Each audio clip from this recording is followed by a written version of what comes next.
अमरीकी सदारती इंतखाबात में वोटों की गिनती जारी। विस्कॉन्सिन और मिशिगन में ताज़ा रुझानात के मुताबिक बाइडेन की जीत की उम्मीद ज़्यादा। ट्रंप ने वोटिंग के अमल पर उठाए सवाल, कहा लेंगे कानून से मदद।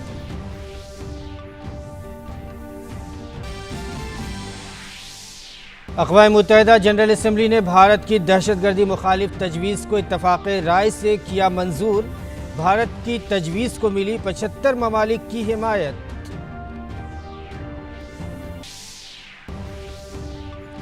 वज़ीर आज़म Narendra Modi virtual global investor round table की करेंगे सदारत। कॉन्फ्रेंस में अहम सॉवरीन वेल्थ और पेंशन फंड के अलावा दुनिया के कई ममालिक के सरमायाकार भी हिस्सा लेंगे।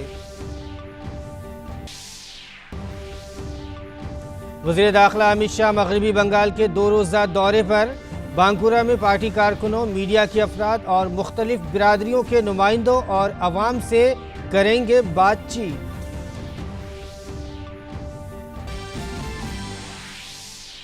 बिहार असम्बली इंतखाबात के लिए इंतखाबी मुहिम का आज आखिरी दिन। आखिरी मरहले में 7 नवंबर को 15 अजला की 78 असम्बली हलकों पर होगी पोलिंग। नताइज 10 नवंबर को आएंगे सामने। जम्मू कश्मीर में पहली बार होने वाली ज़िला तरक्याती कौंसिल के इंतखाबात की तारीखों का ऐलान। आज होगा नोटिफिकेशन जारी। 8 मराहिल में 280 हलकों में 28 नवंबर से होगी पोलिंग। पाकिस्तान से आए पनाहगुज़ीर 70 साल में पहली बार कर सकेंगे अपने हक़ राय दही का इस्तेमाल। फ्रांस से मुसलसल परवास करके 3 राफेल जंगी तैयारों की दूसरी खेप गुजरात के जामनगर एयरबेस पहुंची। मुल्क को अब तक 2 खेप में मिले हैं 8 राफेल जंगी तैयारे। फौजी सरबराह जनरल मनोज मुकुंद नरवणे 3 रोज़ा दौरे पर नेपाल पहुंचे। नेपाल के सदर और वज़ीर आज़म के अलावा फौजी सरबराह से करेंगे मुलाकात। नरवणे को general of the Nepal army के एजाज़ी ओहदे से किया जाएगा सरफराज। टीवी एंकर अर्नब गोस्वामी 2 हफ्ते की अदालती हिरासत में। उनकी जमानत की अर्जी पर आज बॉम्बे हाई कोर्ट में होगी समाअत। महाराष्ट्र पुलिस के जरिए उनकी गिरफ्तारी की हर तरफ की गई मजम्मत।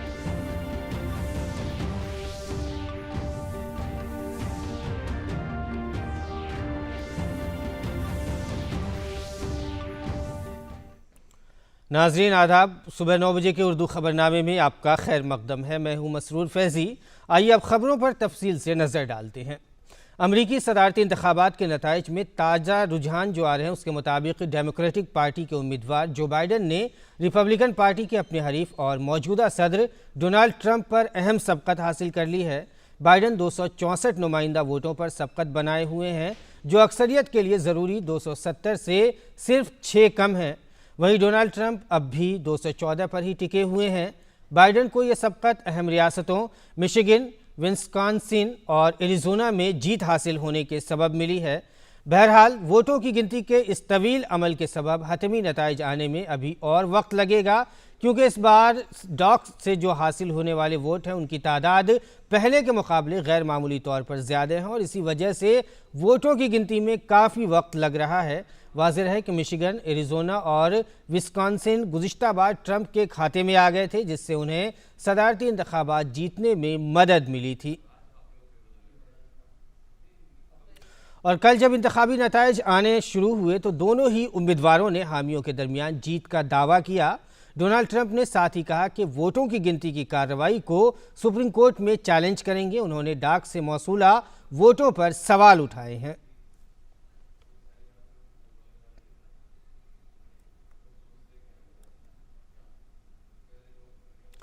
इधर डेमोक्रेट जो बाइडेन ने भी अपनी जीत का दावा किया है, लेकिन साथ ही हामियों से सब्र की भी अपील की।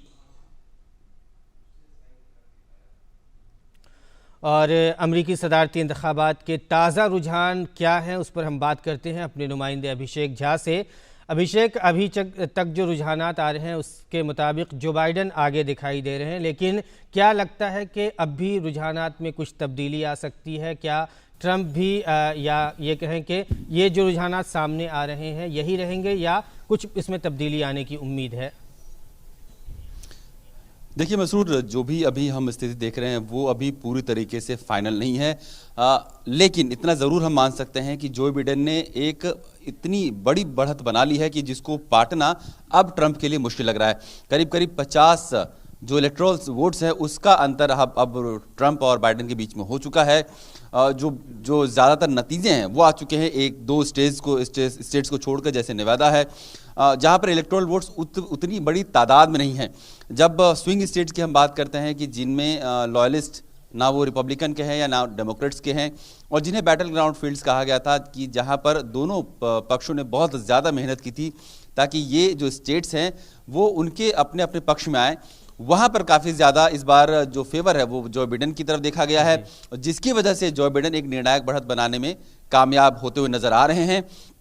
एक जो सबसे अहम बात रही है वो कि ये जो पूरा पोस्टल बैलेट का मामला है वहां पर जो बिडेन ने अच्छी खासी बाजी मारी है, ऐसा लग रहा है, क्योंकि शुरुआती दौर में जब नतीजे आने शुरू हुए थे तो ट्रंप भी काफ़ी आगे चल रहे थे बहुत समय तक, लेकिन जैसे जैसे पोस्टल बैलेट्स की गिनती का काम शुरू हुआ है तब जो बिडेन की बढ़त का जो दायरा है वो काफ़ी आगे बढ़ गया है।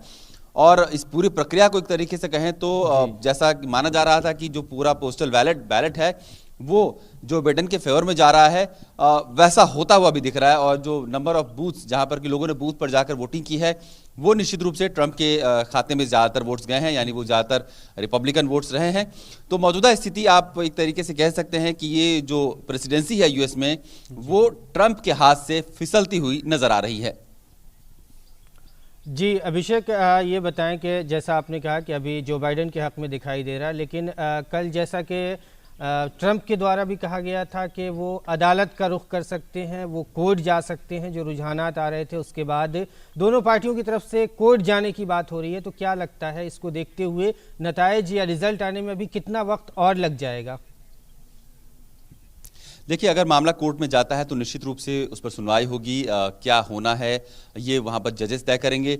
ट्रंप का जो धड़ा है वो मान रहा है कि जो पोस्टल बैलेट की जो गिनती हो रही है उसमें बहुत ज़्यादा धांधली की गुंजाइश है, जहां कि जो बाइडेन का मानना है कि जो पोस्टल बैलेट्स किए गए हैं वो कोरोना को देखते हुए ज़्यादातर जो डेमोक्रेट सपोर्टर्स हैं उन्होंने पोस्टल बैलेट का इस्तेमाल किया है, क्योंकि वो एक सोशल डिस्टेंसिंग का ध्यान रख रहे थे, वो भीड़ भाड़ वाले में स्थिति में जाने से बचना चाह रहे थे, और इसीलिए जो ज़्यादातर करीब करीब 10 करोड़ पोस्टल बैलेट इस बार यूएस चुनाव में दिए गए हैं उसमें से ज़्यादातर डेमोक्रेट्स के पक्ष में गए हैं।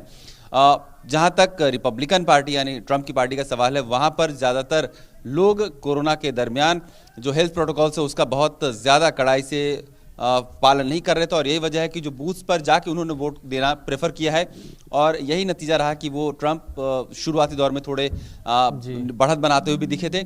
और ट्रंप ने चुनावों के अपने कैंपेनिंग के दौरान ही ये बात कह दिया था कि वो नतीजों को मानने से पहले अदालत की कार्रवाई जरूर करेंगे। फिलहाल जो बाइडेन ने भी अपने जो लीगल काउंसिल्स हैं उसकी टीम को तैयार रखा है। कम से कम 3 स्टेट्स पेंसिल्वेनिया, मिशिगन और जॉर्जिया ऐसी खबरें आ रही हैं कि वहां पर ट्रंप की जो टीम है उन्होंने लॉ सूट्स फाइल किए हैं वहां की अदालतों में। अभी यूएसए में रात का वक्त हो चला है। हम उम्मीद कर सकते हैं कि जैसे जैसे भारत में दोपहर बाद का समय होगा, यानी करीब 3 बजे 4 बजे के बाद से यूएसए जो फ्रेश आउट जो इनपुट्स हैं वो आने शुरू होंगे कि क्या कुछ वहाँ पर चुनावी परिस्थिति बन रही है, क्या कुछ वहाँ पर लीगल बैटल्स चल रहे हैं दोनों पक्षों में, और वहाँ की जनता जो अब पोस्टल बैलेट का काम तो हालांकि 24 घंटे चल रहा है, तो पोस्टल बैलेट में भी जो फाइनल नतीजे हैं वो आते आते आप एक तरीके से मान सकते हैं कि आज शाम तक पूरी तरीके से रिजल्ट तो नहीं घोषित होंगे कि कौन यूएस का अगला राष्ट्रपति होगा, लेकिन एक निर्णायक अंतर जो है वो शायद हमें पता चल जाए आज शाम तक। अभिषेक, एक चीज़ और मैं जानना चाहूँगा कि जिस तरह से पहले कयास लगाया जा रहा था, जिस तरह के ट्रेंड्स आ रहे थे कि बहुत बड़ी सबकत हासिल होगी या बहुत बड़ी जीत हासिल होगी जो बाइडेन को, लेकिन कांटे की टक्कर शुरू से ही देखी गई। आखिर इसके पीछे क्या वजह रही? क्या वो मुद्दे जो बाइडेन लोगों के बीच ले कर नहीं जा सके, या क्या वजह रही? देखिए, ये निश्चित रूप से जो ट्रंप ने वहां पर एक परसेप्शन बनाया था नेशनल इंटरेस्ट का, वो किसी भी देश में वहां के नागरिकों के लिए बहुत ही ज़्यादा अहम हो जाता है।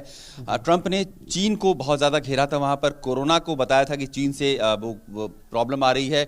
चीन एक अमेरिका के लिए इकोनॉमिक चैलेंज बन रहा है, चीन अमेरिका के लिए एक डिफेंस चैलेंज है, और इंटरनेशनल जो पॉलिटिक्स है, जो जियो पॉलिटिक्स की हम बात करते हैं, उसमें अमेरिका का जो एक दबदबा रहा है इतने दशकों में, उसको चैलेंज अब चीन कर रहा है।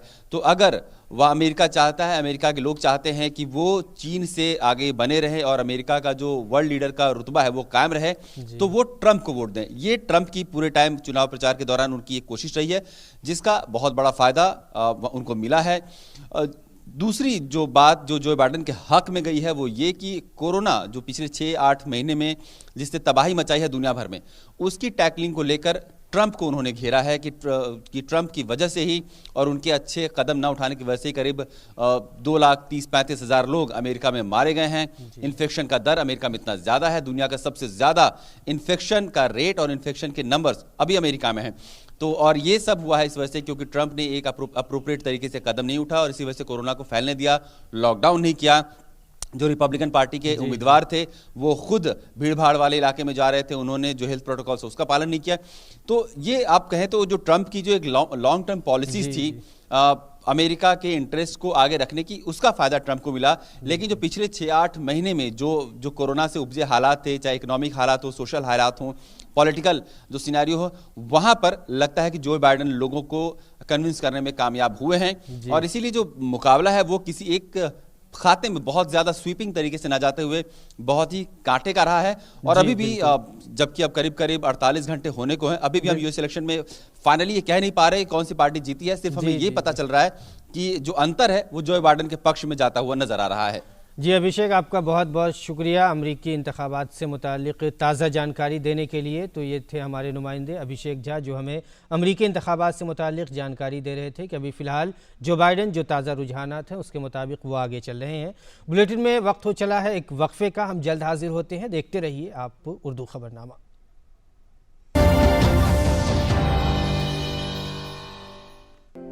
भारत पोलियो मुक्त है पर दुनिया नहीं। ये वायरस दोबारा देश के अंदर प्रवेश कर सकता है, इसलिए जन्म से लेकर के 5 साल तक हर बार अपने बच्चे को पोलियो की खुराक दिलवाई। राष्ट्रीय पोलियो चक्र 1 नवंबर 2020। 2 बूंद हर बार, जीत रहे बरकरार। इस दिवाली अपनों के लिए जगह बनाओ, खुशियों के लिए जगह बढ़ाओ। LIC housing finance wishes you a happy and safe Diwali. Stay safe, move on. वक्फे के बाद नाज़रीन उर्दू खबरनामे में आपका फिर से खैर मकदम है। हम आगे बढ़ते हैं। एक तरफ मईशत मामूल पर आ रही है तो दूसरी तरफ मरकज़ी हुकूमत मुसलसल सरमायाकारों को भारत आने की दावत दे रही है। वज़ीर आज़म नरेंद्र मोदी आज virtual global investor round table से खिताब करेंगे। इजलास में 20 अहम सोवरियन वेल्थ फंड और पेंशन फंड के साथ ही सरमायाकार हिस्सा लेंगे। साथ ही वज़ीर आज़म आइंदा 2 हफ्तों में सरमायाकारों से ज़ाती तौर पर बात करेंगे।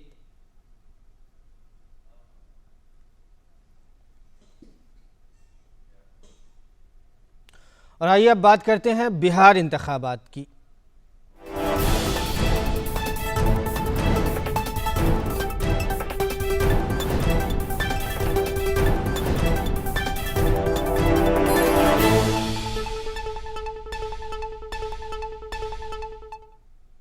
बिहार में असेंबली इंतखाब के तीसरे और आखिरी मरहले की इंतखाबी मुहिम आज ख़त्म हो जाएगी। इस मरहले में पोलिंग 7 नवंबर को होगी और नतीजे 10 नवंबर को आएंगे।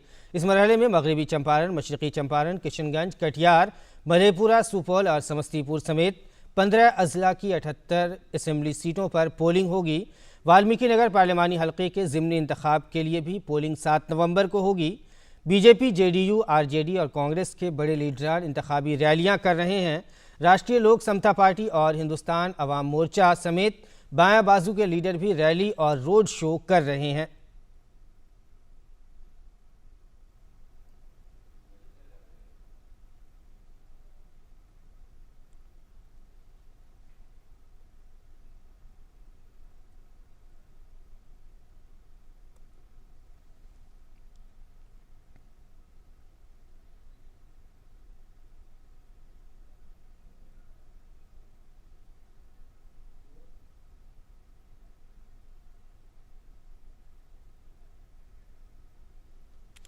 मरकज़ी वज़ीर दाखिला अमित शाह बंगाल के 2 रोज़ा दौरे पर हैं। अमित शाह आज रविंद्र भवन बांकुरा में बीजेपी कारकुनों से बातचीत करेंगे।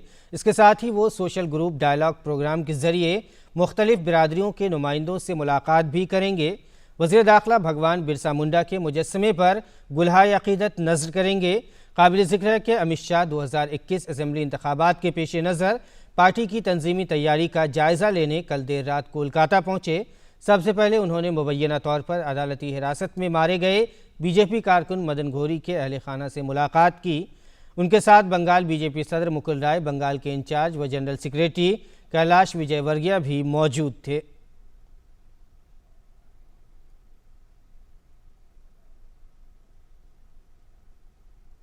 और मरकज़ी वज़ीर दाखिला अमित शाह ने ट्वीट करके कहा कि मैंने शहीद बुद्ध के नायब सदर मदन घोरी के अहल खाना से मुलाकात की।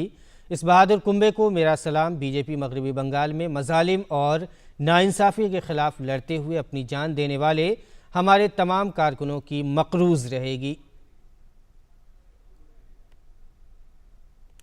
और ख़बर जम्मू कश्मीर से है। जम्मू कश्मीर के मरकज़ के ज़ेर इंतज़ाम इलाका बनने के बाद पहली मरतबा ज़िला तरक्याती कौंसिल DDC के इंतखाबात होंगे। रियासती इलेक्शन कमिश्नर के शर्मा ने प्रेस कॉन्फ्रेंस में बताया कि 8 मरहले में इंतखाबात की शुरुआत 28 नवंबर से होगी, जबकि वोटों की गिनती 22 दिसंबर को होगी। इस इलेक्शन में पंचायती हल्के की इंतखाबी फहरिस्त का इस्तेमाल किया जाएगा। इस इंतखाब में सबसे अहम बात यह होगी कि मगरबी पाकिस्तान से आने वाले मुहाजिरीन 70 सालों में पहली बार अपने हक़ राय दही का इस्तेमाल करेंगे। 280 इलाकों में होने वाले ज़िला तरक्याती कौंसिल के इंतखाबात में 5 साल के लिए अराकीन का इंतखाब होगा। यह इंतखाब बैलेट बॉक्स के ज़रिए कराया जाएगा। साथ ही इंतखाबी तशहीरी मुहिम में उम्मीदवार ज़्यादा से ज़्यादा 5 लाख रुपए तक खर्च कर सकता है। रियासती इलेक्शन कमिश्नर ने बताया कि रियासत के जो बाशिंदे अब तक रियासती इंतखाबात में वोट नहीं डाले थे, वो अब पहली बार वोट डालेंगे। उन्होंने बताया कि इंतखाबात के मद्देनज़र दाखिला सेक्रेटरी की सदारत में नज़्म व नस्क की पूरी तैयारी कर ली गई है। और अगली खबर पर नज़र डालते हैं। फ्रांस से प्रवास करने के बाद 3 राफेल जंगी तैयारों की दूसरी खेप कल गुजरात के जामनगर एयरबेस पहुंची। मुल्क को अब तक 2 खेप में 8 राफेल जंगी तैयारे मिले हैं। इससे भारतीय फ़िज़ाइया की ताकत में मज़ीद इजाफा हुआ है। 5 रफ़ाल तैयारों की पहली खेप 29 जुलाई को भारत पहुंची थी। तकरीबन 4 साल कबल भारत ने फ्रांस की हुकूमत के साथ 36 रफ़ाल तैयारों के ख़रीद के लिए 59,000 करोड़ रुपए का मुआहिदा किया था। फ्रांस की एरोस्पेस कंपनी दसॉल्ट एविएशन के ज़रिए तैयार रफ़ाल जंगी तैयारे की ख़रीदारी तकरीबन 2.5 दहाइयों में भारत के ज़रिए तैयारों की सबसे बड़ी ख़रीदारी है। इससे 23 साल कबल भारत ने रूस से सुखोई तैयारे ख़रीदे थे। हाल ही में फ़िज़ाइया में शामिल रफ़ाल तैयारा मशरक़ी लद्दाख खित्ते में ड्यूटी पर है।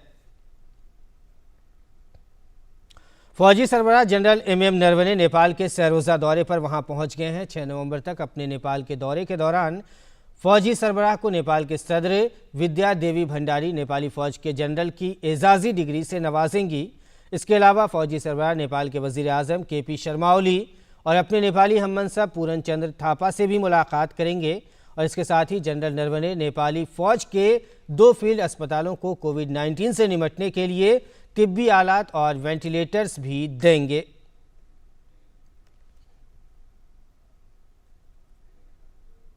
और नाज़रीन, खबरनामे में वक्त है एक वक्फे का। जल्द हाजिर होते हैं। अब देखते रहिए उर्दू खबरनामा।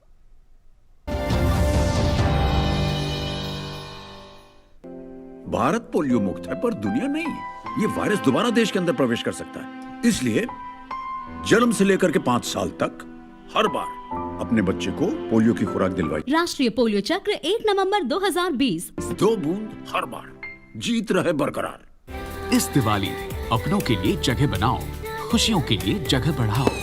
LIC housing finance wishes you a happy and safe Diwali. Stay safe, move on. वक्फे के बाद आपका नाज़रीन बुलेटिन में फिर से खैर मकदम है। मुंबई पुलिस ने रिपब्लिक टीवी के editor in chief Arnab Goswami को गिरफ्तार कर लिया है। उन्हें 18 नवंबर तक अदालती हिरासत में भेज दिया गया है। मुंबई पुलिस ने उनके घर में दाखिल होकर उन्हें गिरफ्तार किया। अर्नब गोस्वामी को महाराष्ट्र CID ने 2018 में डिज़ाइनर एनवे नायक और इंटीरियर डिज़ाइनर एनवे नायक और उनकी मां कुमुद नायक की खुदकुशी के मामले की जांच के सिलसिले में गिरफ्तार किया है।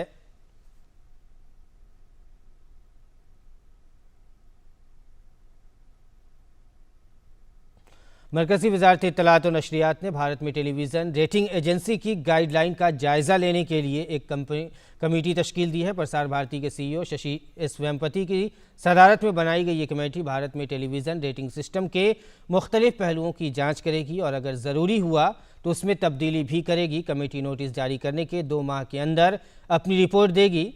वज़ारत इत्तलात और नशरियात ने एक नोटिफिकेशन जारी करते हुए कहा कि telecom regulatory authority of India की हालिया सिफारिशात निज़ाम को हल करने के लिए तकनीकी पहलुओं और मुदाखलतों को मद्देनज़र रखते हुए हिदायत पर अज़सर नौ गौर करने की ज़रूरत है। प्रसार भारती ने वज़ारत इत्तलाती टेक्नोलॉजी के साथ खला के शोबे में काम करने वाले भास्कर नेशनल इंस्टीट्यूट के साथ एक करारदाद पर दस्तखत किए हैं। इस करार पर प्रसार भारती के साथ DTH पर तालीम के शोबे में काम करने वाले 51 नए चैनल जुड़ जाएंगे। MOU साइन होने से तालीम की दुनिया बिलखुसूस दूर दराज के इलाकों में रहने वाले लोगों तक तालीम के अच्छे प्रोग्राम पहुंच पाएंगे। इस मौके पर दूरदर्शन न्यूज़ के director general Mayank Agarwal, Prasar Bharati board के रुकन राजीव सिंह समेत कई अफसरान मौजूद थे। Today's MOU basically brings these 50 channels within the umbrella of Prasar Bharati through a collaboration between Prasar Bharati and BISAC.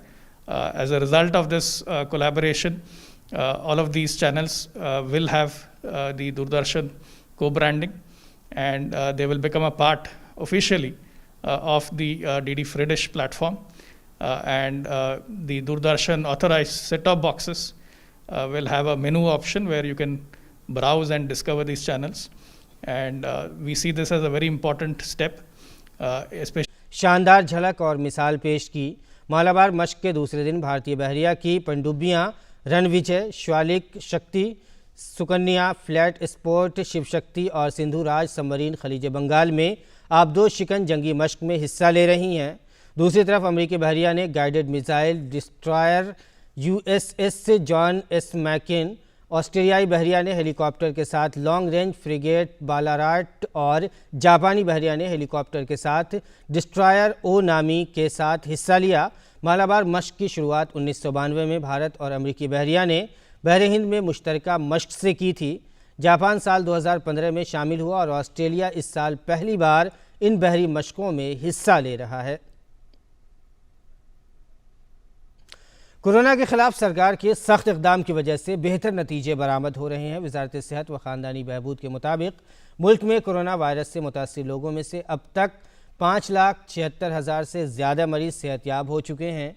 गुज़िश्ता 24 घंटों में 53,357 कोरोना मरीज़ के ठीक हुए हैं, जिसके बाद मुल्क में रिकवरी रेट बढ़कर 92.09% हो गई है। मुल्क में कोविड-19 से शरह अमवात कम होकर 1.49% रह गई है।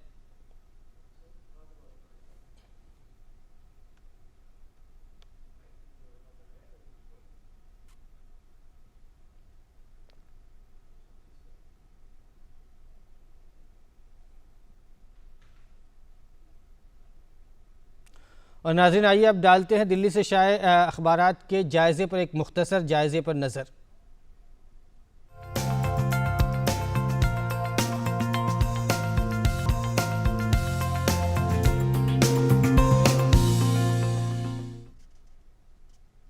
आज दिल्ली से शाये उर्दू अखबारात ने अपने पहले सफ़े की जो सुर्खी बनाई है वो अमरीकी इंतखाबात से मुताल्लिक़ है। हम रोज़नामा इनकलाब की आपको सुर्खी सबसे पहले दिखाते हैं। रोज़नामा इनकलाब की पहली सुर्खी है अमरीकी सदारती इंतखाबात के नताइज से मुताल्लिक़ खबर है। ट्रंप और जो बाइडेन के दरमियान कांटे की टक्कर, दोनों कर रहे हैं जीत के दावे। इसी को अखबार ने अपनी पहली सुर्खी बनाई है। आगे बढ़ते हैं। रोज़नामा इनकलाब की दूसरी सुर्खी हम आपको दिखाते हैं, स्क्रीन पर है आपके सामने। दिल्ली में ख़राब हवा से राहत नहीं, इसको अखबार ने जगह दी है। दिल्ली में हवा के मेयार का इंडेक्स ख़राब ज़ुमरे में बरकरार है, इसी को अखबार ने अपनी सुर्खी बनाई है। और अब बात करते हैं रोज़नामा राष्ट्रीय सहारा की। रोज़नामा राष्ट्रीय सहारा की पहली खबर जो आपकी स्क्रीन पर है, आप देख सकते हैं। गुजरात के अहमदाबाद में एक धमाके से गोदाम मुनहदिम होने के सबब 9 लोगों की मौत हो गई है और कई दिगर लोग ज़ख्मी हुए हैं, इसी को अखबार ने अपनी सुर्खी बनाई है। रोज़नामा इनकलाब की एक और सुर्खी हम आपको दिखाते हैं। इसराइल के साथ सेहत और स्पेन के साथ फल्कियाती साइंस शोबे में मुआहदे हुए हैं। वज़ीर आज़म की ज़ेर सदारत मुनक़िद मरकज़ी काबीना के इजलास में मुतअद्दिद मुआहदों को मंजूरी दी गई है। इसी को अखबार ने रोजनामा राष्ट्रीय सहारा ने अपनी सुर्खी बनाई। एक और अखबार आपको हम दिखाते हैं, रोजनामा हमारा समाज की ये सुर्खी है। बिहार इलेक्शन से मुतालिक खबर को इस अखबार ने सुर्खी बनाई है। तीसरे मरहले की बात करते हुए अखबार ने लिखा है, तमाम पार्टियों ने मुहिम तेज कर दी है। इंतखाबी मुहिम में इल्ज़ामात का सिलसिला भी जारी है। इसी को अखबार ने जगह दी है। एक और खबर है, आलमी खबर को अखबार ने जगह दी है। ऑस्ट्रेलिया में पुलिस ने 23 साला फ़िलिस्तीनी नौजवान को जख्मी पुलिस अफसर की जान बचाने के लिए एजाज़ से नवाजा। इसी को अखबार ने अपनी सुर्खी बनाई है। तो नाज़रीन, दिल्ली से शाये उर्दू अखबारात का ये मुख्तसर सा जायज़ा था जो आपको पेश किया गया है। दिल्ली से शाये आज की उर्दू अखबारात का जायज़ा फ़िलहाल बस इतना ही उर्दू खबरनामे में। लेकिन आप हमारी मास्क अप इंडिया मुहिम का हिस्सा ज़रूर बने। मास्क लगाएं, घर से जब भी बाहर निकलें तो मास्क लगा कर निकलें। दूरदर्शन की ये ख़ास मुहिम है मास्क अप इंडिया। इस मुहिम का हिस्सा बने। अपनों को, अपने घर वालों को, अपने आस पड़ोस के लोगों को, सभी को महफूज रखने के लिए ज़रूरी है कि आप मास्क लगाकर घरों से निकलें और सोशल डिस्टेंसिंग का पालन करें। सरकार ने जो गाइडलाइंस बताई हैं उसको फॉलो करें, तभी जाके हम सुरक्षित रह पाएंगे। फिलहाल उर्दू खबरनामे में इतना ही। इजाज़त दीजिए। आदाब।